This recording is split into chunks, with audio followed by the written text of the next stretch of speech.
નવાયાર્ડ વિસ્તારમાં ડિવાઈડર વચ્ચે નાખેલ પથ્થરોમાં થયેલ ભ્રષ્ટાચારને લઈને સામાજિક કાર્યકર્તા વિજય જાદવ દ્વારા મ્યુનિસિપલ કમિશનરને આવેદનપત્ર આપી રજૂઆત કરવામાં આવી હતી। વડોદરા શહેરના નવાયાર્ડ વિસ્તારમાં વડોદરા મહાનગરપાલિકા દ્વારા મુખ્ય માર્ગ વચ્ચેના ડિવાઈડરના પથ્થરો કાઢી નવા પથ્થરો નાખવા પાછળનું શું કારણ? આ જૂના પથ્થરોની ગુણવત્તા હલકી છે તેવા સવાલ ઉઠાવ્યા હતા। વડોદરા મહાનગરપાલિકાના સ્માર્ટ અધિકારીઓનું બુદ્ધિ પ્રદર્શન હાલમાં જોવા મળી રહ્યું છે। શહેરી પ્રજાના વેરાના રૂપિયામાંથી શહેરના રોડ રસ્તા વચ્ચે ડિવાઈડર બનાવવામાં આવ્યા હતા, જેથી ટ્રાફિક સુચારુરૂપ બને, પરંતુ હવે પાલિકા તંત્રના અધિકારીઓ સ્માર્ટ બુદ્ધિનું પ્રદર્શન કરી રહ્યા છે। હાલ નવાયાર્ડથી છાણી જકાતનાકા સુધી મુખ્ય માર્ગ પર આવેલ ડિવાઈડરના જૂના પથ્થરો કાઢી નવા પથ્થરો નાખવાની કામગીરી કોર્પોરેશન દ્વારા કરાઈ રહી છે।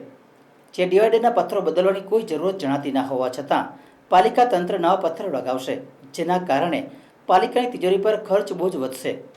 જૂના પથ્થરો મજબૂત અને હજી ચાલી શકે તેવા હોવા છતાં પાલિકા તંત્ર કોન્ટ્રાક્ટરને ફાયદો કરવા માટે આ રીતની કામગીરી કરવા જઈ રહી છે તેમ લાગી રહ્યું છે, જ્યાં ભ્રષ્ટાચારની સીધી શક્યતા લાગી રહી છે, જેની સચોટ તપાસની માંગ કરવામાં આવી હતી। આજે અમે મ્યુનિસિપલ કમિશનરશ્રીને આવેદનપત્ર સુપ્રત કરવા આવ્યા છે।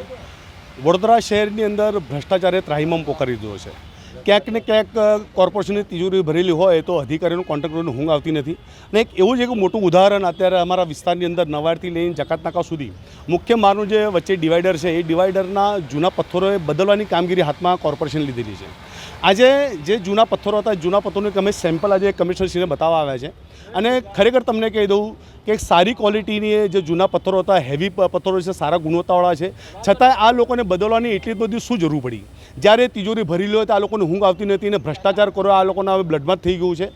લોકોના પૈસા ખોટા વેડફાઈ રહ્યા છે। એટલે અમારી કમિશનરશ્રીને એક જ માંગ છે કે આ જે પથ્થર લાવ્યા છે, પથ્થરની તમે ગુણવત્તા તમે તપાસ કરો, અને અત્યારે જે નવા પથ્થરો છે એની તમે ગુણવત્તા તપાસ કરો, તમને બંનેમાં વસ્તુમાં ફરક પડશે। અને આ તો તમને ખરેખર કહી દઉં છે, આજની તારીખની અંદર લોકોને રસ્તા સારા મળતા નથી, ડ્રેનેજો ભરાઈ જાય છે, ને ખરેખર જ્યાં ખર્ચા કોર્પોરેશન કરવા જોઈએ ત્યાં કોર્પોરેશન ખર્ચા કરતી નથી। ને આવી રીતે અંધેરનગરી ગાંડુ રાજા જેવું કામ અત્યારે તંત્ર કરી રહ્યું છે। ગમે ત્યારે કંઈ પ્યોર બ્લોકનું તમે જો, પ્યોર બ્લોક આવે એટલે ગમે ત્યારે પ્યોર બ્લોક ઉઠાવીને નાખી દેવાના, નવા નાખી દેવાના, અને એ પ્યોર બ્લોક ગમે ત્યારે તમે જો કે કોઈ બી ખૂના ખતરામાં પડેલા હોય છે। એટલે લોકોના પૈસા ખોટા વેડફાઈ રહ્યા છે। અને અમારી એક જ માંગ છે કે આની પાછળ જે પણ અધિકારી કે જે ખરેખર આનું જે પણ અધિકારીને અંડરની આની કામગીરી ચાલતી હતી એને તો શું જોઈને પથ્થર બદલવાની કામગીરી હાથમાં લીધી, એટલે આની પણ તપાસ થાય અને જે પણ કોન્ટ્રાક્ટર જે પણ અધિકારી હશે એને વહેલામાં વહેલી તકે સસ્પેન્ડ કરવાની માંગ સાથે આજે અમે કમિશનરશ્રીને આવેદનપત્ર આપવા આવ્યા છે।